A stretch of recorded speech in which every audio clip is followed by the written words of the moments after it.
Good morning, dear children. In today's class, we are going to revise the chapter Across Three Millennia.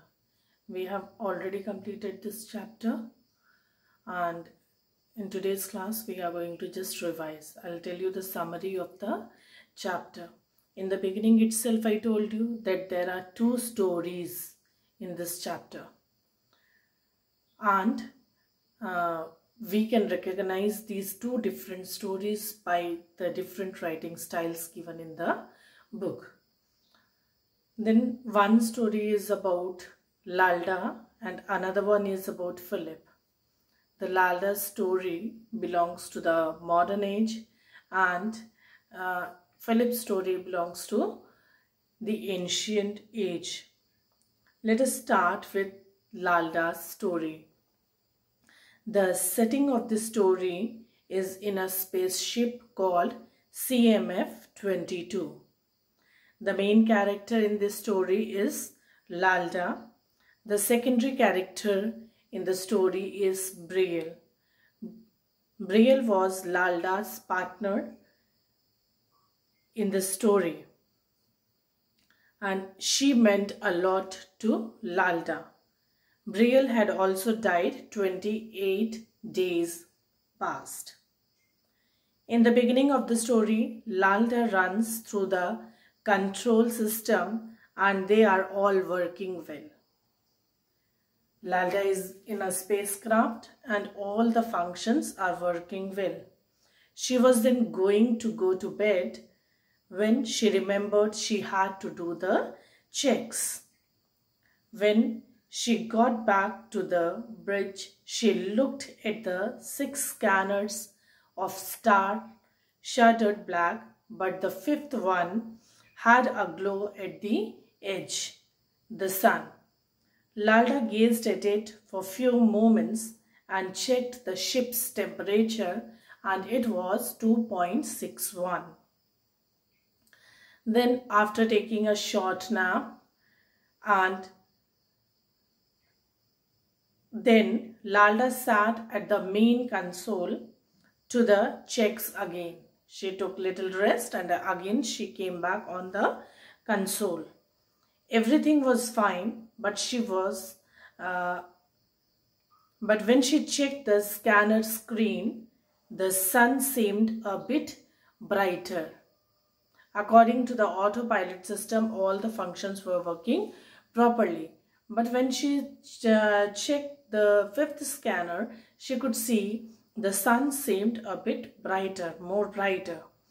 She thought that she might have altered the lighting somehow.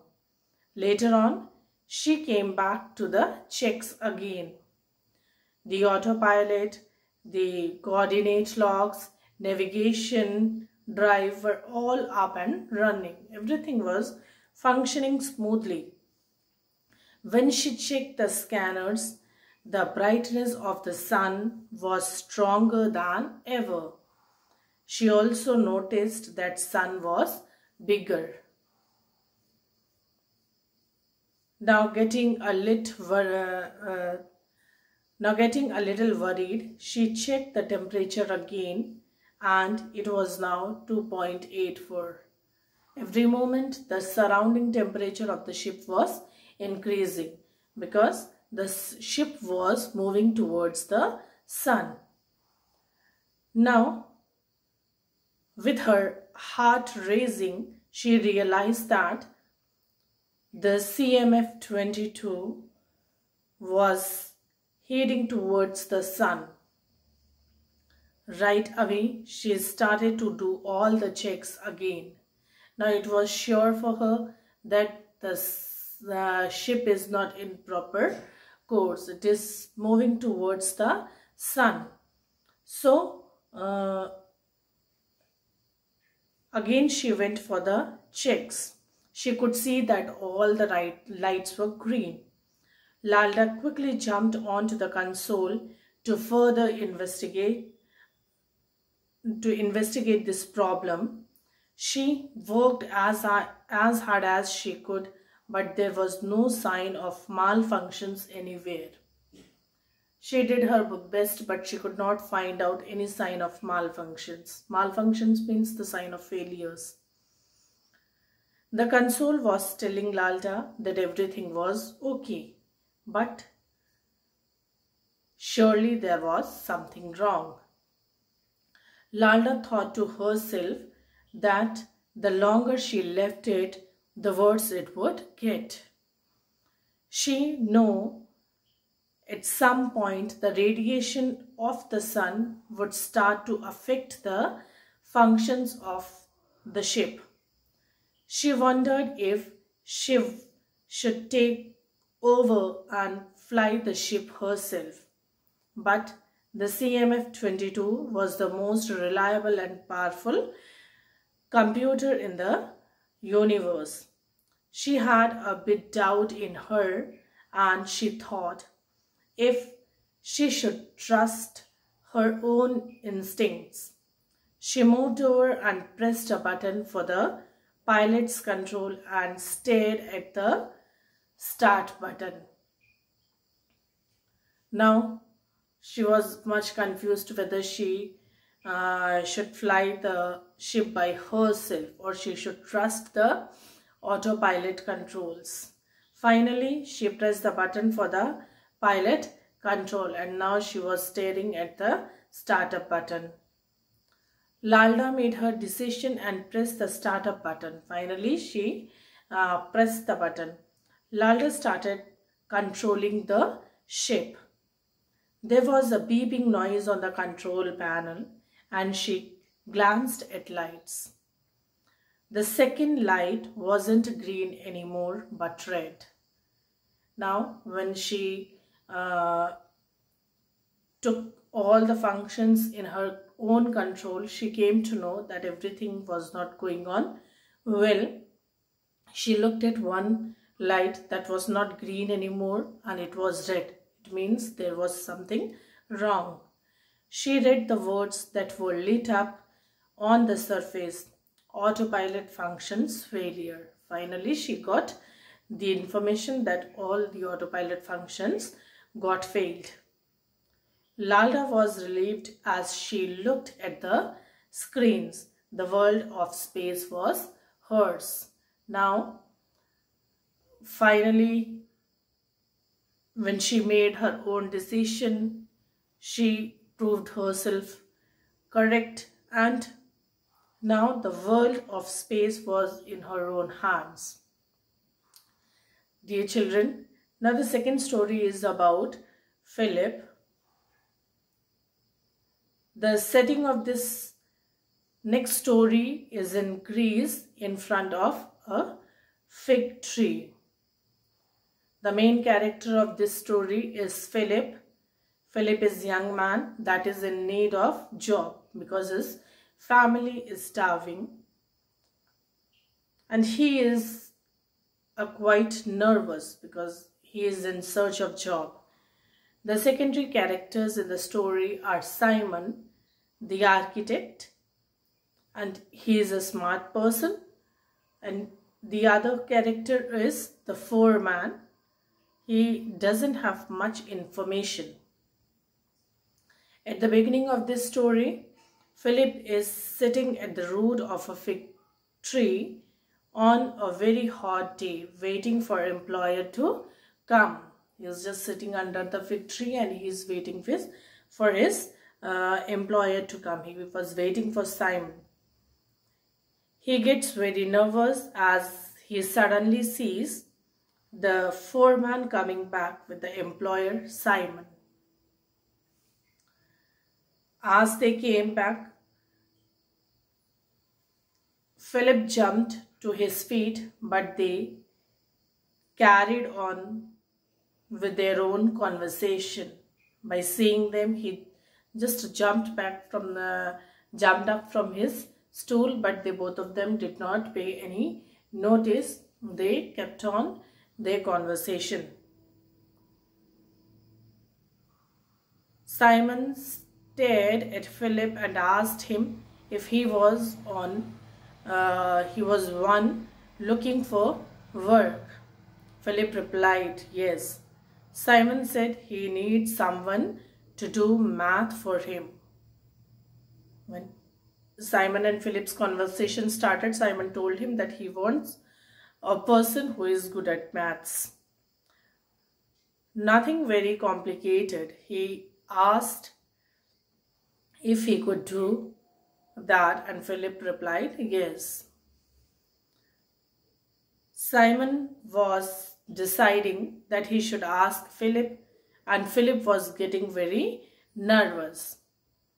Simon was just sitting and thinking that what he should ask Philip, and by the time Philip was quite nervous. Philip was trying to calm himself when the first question came. Finally, Simon asked him the first question. He had to add 350 to 70. The question was given to him was to add 350 to 75. Philip started to move the beads around when he finally got his answer. Philip was having an abacus, the old calculator, and he started doing his calculations on the abacus by moving the beads.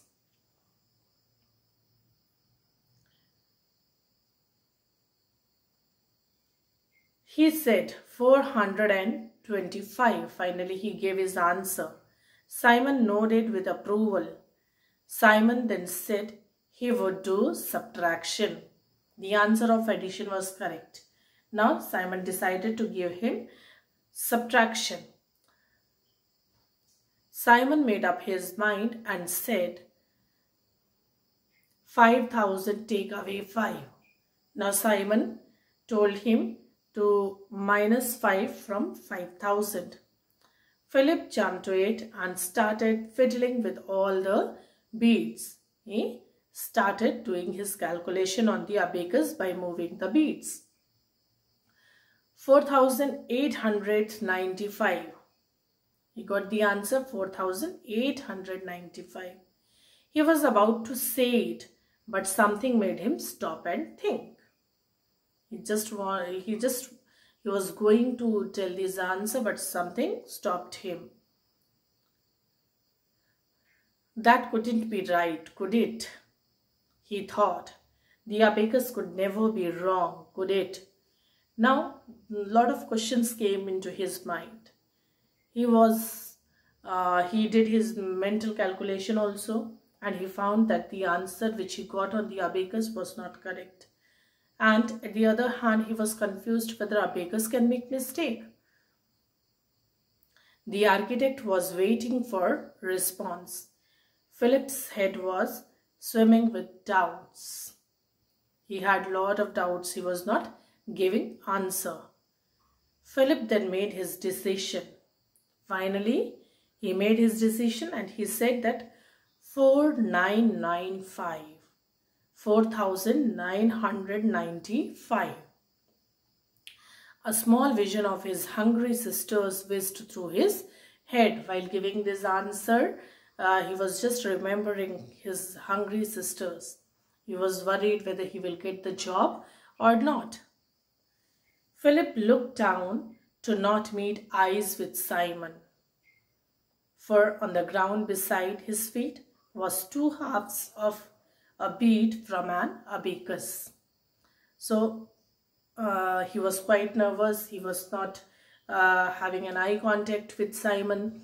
When he was looking down on the ground, he found that there was 2 halves of a bead broken from the abacus, and that was the reason he was not getting the correct answer on the abacus. Philip's heart skipped a beat. He looked up at Simon. He looked up at his new employer. Finally, Philip was given a job by Simon. Now, dear children, what is the author's message through this chapter? What is the message we get through this chapter? I think that the author's intended message is to trust your instincts. We should trust in ourselves. We should listen our inner voice. We should see what is right and what is wrong. We should learn to make our own decisions.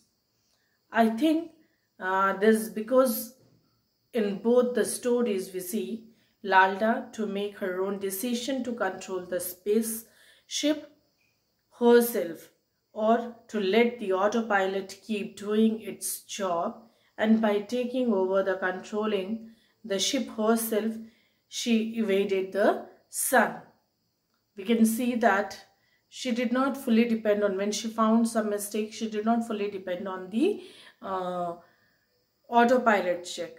She heard her inner voice and started doing checks by herself, and finally she could move the ship in the correct direction, in the right direction. And the same way in Philip's story we can see, when he was using the abacus, he trusted his own instincts to say the right answer that landed him a job. In Philip's story also we can see he was also having the abacus in his hand, but finally, for giving him the answer, giving answer to Simon, he listened his own voice, and because of that only, finally he got the job. And dear children, I hope the stories, both the stories are clear to you. These are two different stories. One is related to the ancient time, and one is related to the modern time. So revise this chapter, read at least thrice, 4 times to understand in a better way, and learn all the word meanings given in this chapter. Thank you.